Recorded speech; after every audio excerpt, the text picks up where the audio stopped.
Waddles. This is a new to me seed.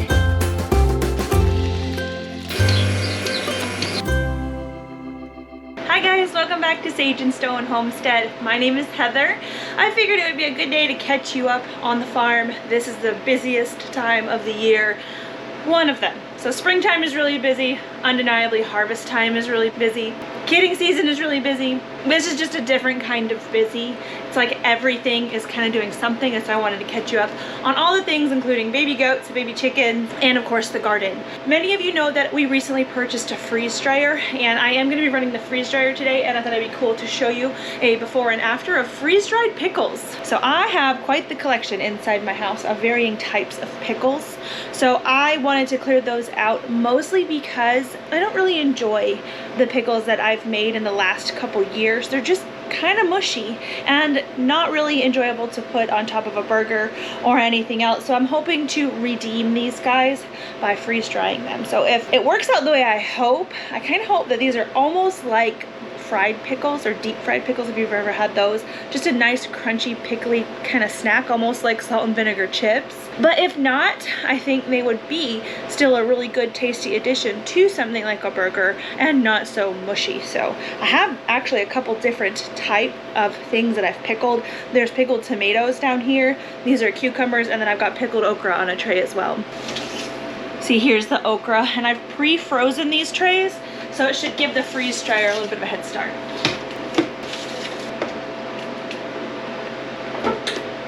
Okay, so we'll let the freeze dryer do its thing and go check out the rest of the farm.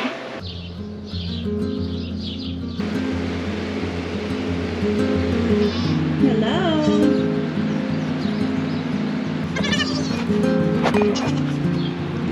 Not you. Nope. Tizzy. No, you're okay.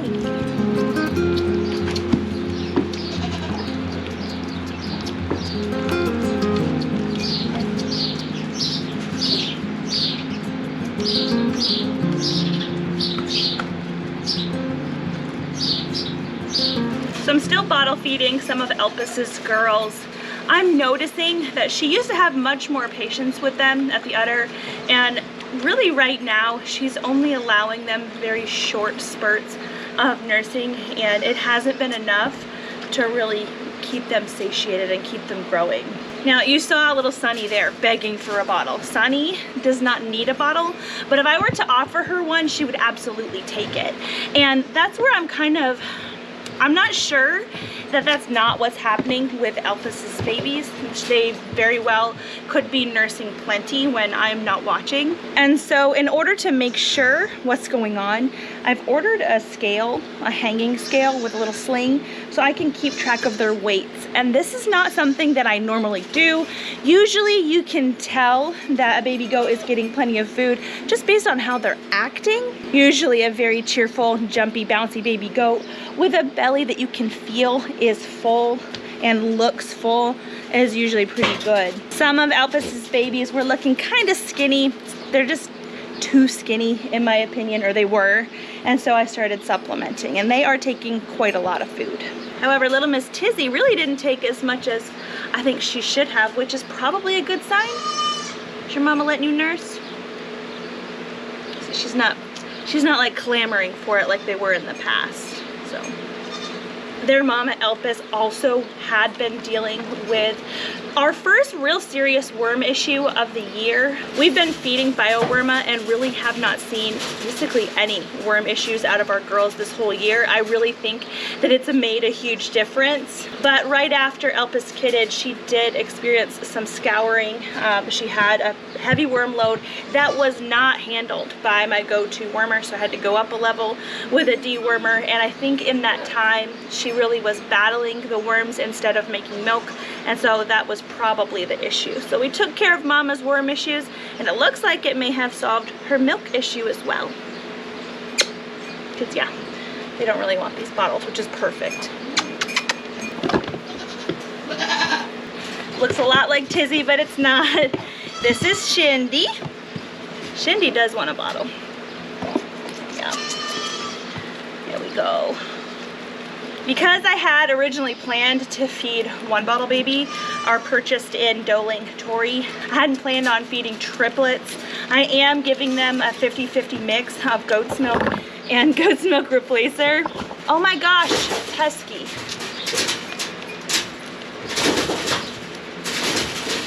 We have fed 100% milk replacer before, and it does work, but sometimes they can get diarrhea on it, and dehydration is really not the goal. So with the 50-50 mix, they get fed, and we still get to make fun things like cheese and butter. These waddles. Look at these waddles. I have no idea what the purpose of waddles is. I don't think there is a purpose, but I love them and I need more. She's our third goat that we have with little waddles. So cute. They're looking so much better than they did. Girls. Show me your milk mustache. Show them that milk mustache. I only ever feed Sunny and Stormy. Those are two of Bearly's triplets. I only give them bottles when there is extra. They don't really need it. Bearly has been able to keep up with her triplets just fine, but they like it anyway, and it's cute. Sunny.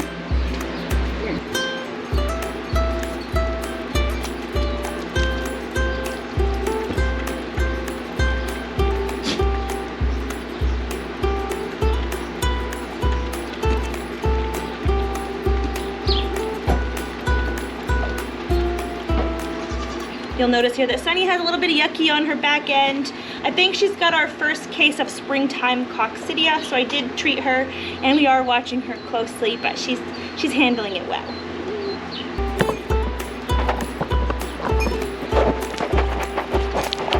Oh, mama. Barely don't, mama. Don't. One bonus to getting dam raised babies on a bottle is when they do need any kind of medicine, they slurp it down really easily.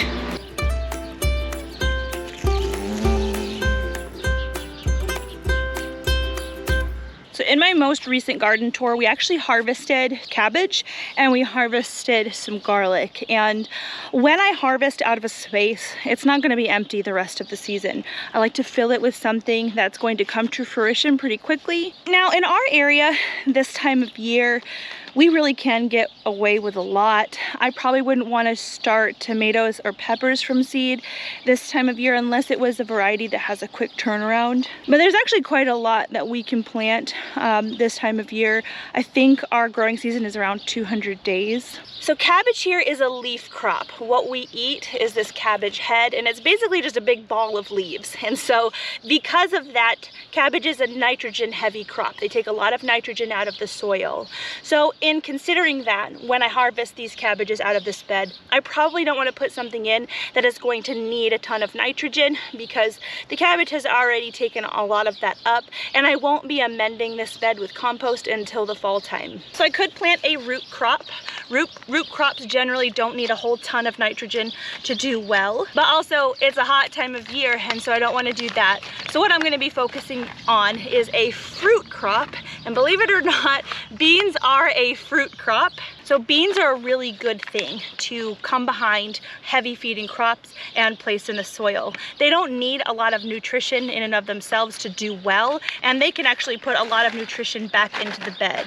This year, we are growing a lot of beans. I had a very cruddy bean year last year, and I really want to make up for that. So I am going to be putting, this is a new to me seed, Contender bush beans in this space here. Actually, side note, this company is USA grown seed with USA made packaging. I'm gonna link their company in the description box below. I actually have a coupon code. I think it's SageStone10, so you can save 10% off, and that includes their packages. So they have a Homesteaders pack in there where you can get the packs for about 90 cents each. It's worth checking out. So we were supposed to get rain today and tomorrow. The rain is not coming, and I actually have my drip irrigation going in the greenhouse and in the lane, and we'll have to go over there and shut that off in a little bit.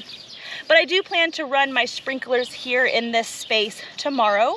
And so I'm not going to water these in. I'm just going to let the sprinkler do it. But what I do want to do is move aside this mulch here that's on the top and expose a little bit of the soil below. And I'm going to put these seeds, I can put them as close as 3 inches apart. I'm probably going to stick them 6 inches apart. And then tomorrow I'm gonna let the sprinkler water them in. And beans do not take long to germinate, so we will see these guys emerging very, very soon. And by putting the beans in only when I harvest a cabbage, I'm getting a succession planting of beans, so I don't have all of these beans coming on all at once. So these beans that I'm planting here will obviously be a little bit bigger than the beans that I plant behind this cabbage, and they're going to come into their beans a lot sooner, and so I don't have a whole bunch of beans to deal with all at once. It's kind of nice to have them trickling in. Something you're going to notice about our farm and our property this time of year is I'm not the first one to jump on the lawnmower and just mow everything down. We really like to see bunches of flowers like this. There's a whole bunch of stuff here, mainly clover and buttercup, which buttercup isn't the most desired thing, but I have seen my bees, my honeybees, collecting pollen off of that, so I don't know, I like to leave it when I can. Like, look at our fire pit here. Full of life, and I love it. Even when it does come time to mow stuff, I'll leave little pockets of stuff here and there so that the pollinators can benefit from it. Hey, messy face Pharaoh. How are you? You're so handsome. You're so handsome.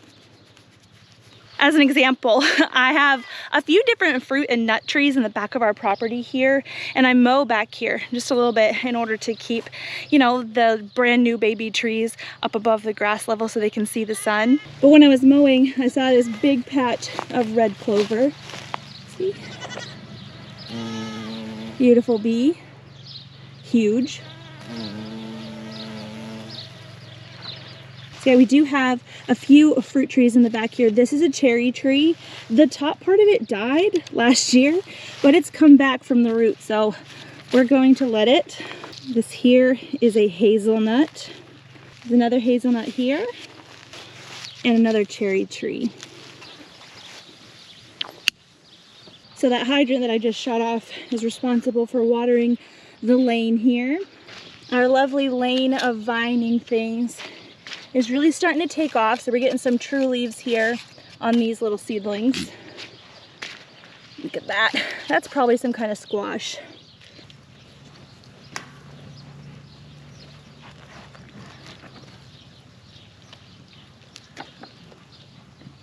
Starting to get really excited because I think we're gonna start harvesting summer squash soon. And on the topic of concession sowing, that's funny, I must be hungry, it must be lunchtime. On the topic of succession sowing, it's time for me to do that with squash too. In years past, I've never done that. I've just kind of let the bugs take my squash and didn't really put up much of a fight. But I think this year I'm going to not only plant them here in the high tunnel to try to keep the bugs and pests away by means of kind of hiding them, but I also want to be able to get ahead on maybe losing some plants and succession sow some squash in here. Apparently I planted a melon right here. This might be a bush style watermelon. If so, that's very exciting. But I've really got to clean this side of the greenhouse out. There's really nothing over here except for that watermelon that I don't necessarily remember planting and this interesting volunteer. And it is a complete shocker to me that it has not gone immediately to seed. It doesn't really look like it's going to seed. Probably now that I said it, it's gonna go to seed by the next time the next garden tour goes up. But that plant actually was a seed that was put in the ground, actually in a start tray, sometime last year. This is from the brassicas that I tried to grow in the greenhouse over the winter, but then the ones that had come up died back in that really hard freeze that we had. But this one stayed underground, or stayed under the soil until the conditions were right this year, and there she be. I'm gonna leave it and see what it does. I also noticed that I have at least one brassica down here. I think this is a broccoli that is also not going to seed, interestingly.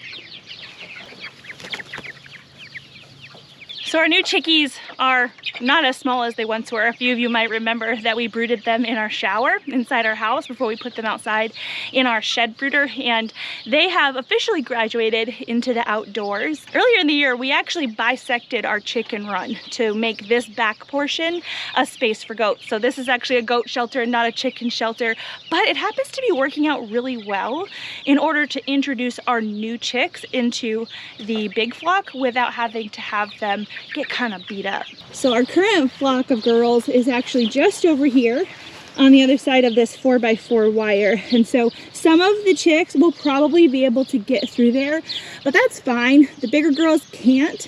So I like this setup. It's going to keep their food safe over here and just for them. And then when they're old enough, when they've had a chance to meet their friends through their fence, we'll be able to kind of just gently place them over the fence. And at that point, there probably will be some squabbling, but these girls will be a lot bigger. The new girls will be a lot bigger, and they will have at least acquainted themselves through the fence. And at that point, this pasture back here should be pretty tall. And when we put some more goats in it, they're gonna really love it. So it works out well.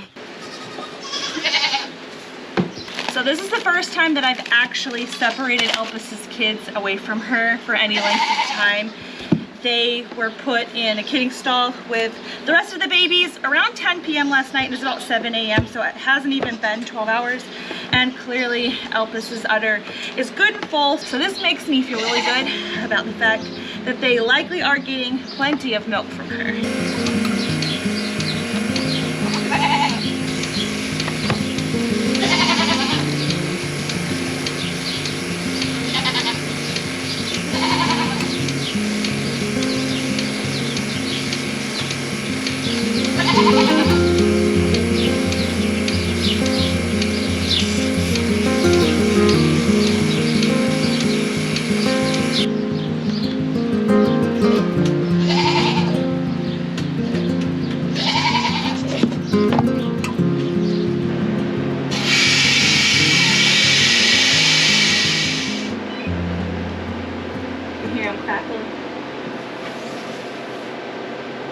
Yeah, barely.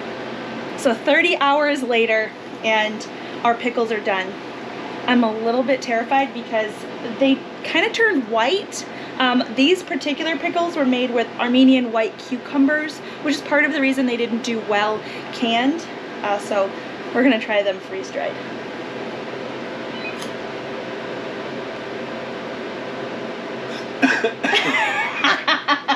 That's what I thought. I inhaled. Okay. I made a mistake. It's salty, but it tastes like a dry pickle.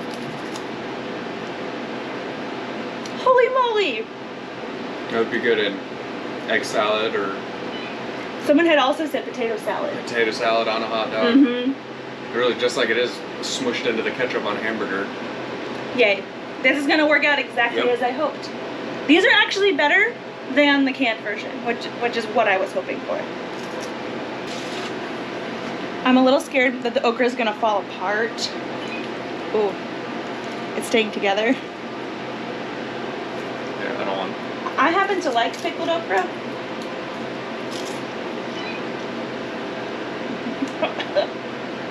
Don't breathe in while you're eating. If you breathe while you're eating, it's like it powderizes into your lungs.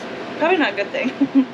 That's it tastes like a pickle. It's less intense than the Armenians as far as the saltiness. It's definitely salty, but not in a way that makes you think you're gonna die. This is dangerous. Okay. Do you want to try a tomato? Yeah. Okay. I'm gonna actually slide this back. That one's salty. That's absorbed more salt. But yes, it has. Quite. People weren't kidding, and I strained the brine out of these, and then I put them under the sink and rinsed the pickles off, and they still wound up pretty salty, but in something, these are gonna be amazing. Yeah. People were saying that they were powderized, these things, and even put them on Use it like a seasoning? On popcorn. Yep, I can see that. That would work. Yeah. So, consider these pickles redeemed. I think out of all 3 of those options, my favorite was the pickled okra, a lot because it didn't seem to absorb as much salt. So I had okra on my garden plan for this year, but I haven't actually planted any yet. But now that it's super warm out, the okra should have no problem germinating and it should take off really well. So I think I'm gonna put some more in.